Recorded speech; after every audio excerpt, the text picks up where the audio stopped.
in college, I bought a boyfriend. The deal was simple: be with me, and I'd cover his family's medical bills. For 4 years, the brilliant, broke scholar swallowed his pride and stayed by my side. Then my family went bankrupt. When I broke up with him, he was as cold as ever. He didn't say a single word to ask me to stay. Years later, I was working as a cocktail waitress in a high-end lounge to pay off my debts. He had become a tech mogul, with the former campus belle on his arm. As I served the fruit platter, I kept my head down, praying he wouldn't see my face. Vanessa Croft sat beside him. "Waitress," Damien called out to me. "Slice the orange." I turned my back to him, my hands beginning to tremble as I sliced the fruit into neat crescents. While I was slicing the orange, the conversation in the private room somehow turned to college romances. Simone piped up. "I heard Mr. Sterling had a girlfriend for all 4 years of college." My hand faltered. Damien just hummed in acknowledgement. "Wow, 4 years. That's your entire college experience. How romantic." Damien didn't respond, and an awkward silence fell over the group. The guest trying to fill the void pressed on. 4 years is a long time. She must have been unforgettable, right? The silence stretched, thick and heavy. After what felt like an eternity, Damien let out a soft, dismissive laugh. "Hardly. Honestly, it is a miracle Damien doesn't despise her," Vanessa explained with an effortless grace, saving the conversation. "Damien and I went to the same university. You have no idea." Ugh,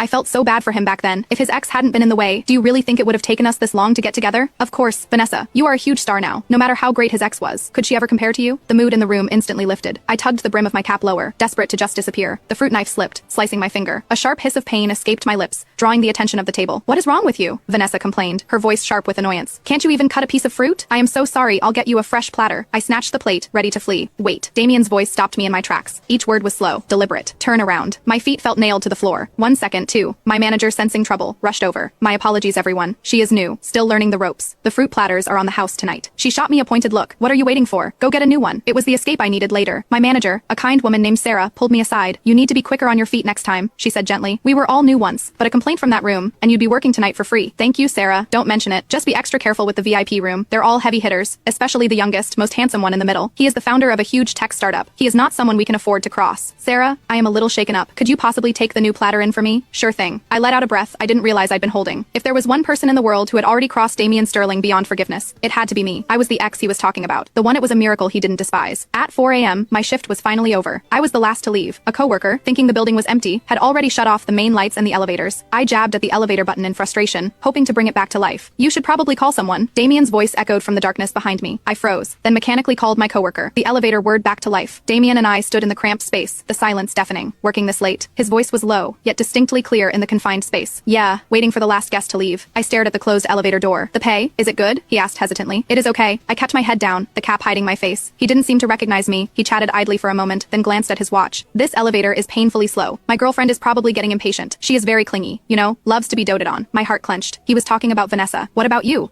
Click the link in my profile to watch the exciting follow-up.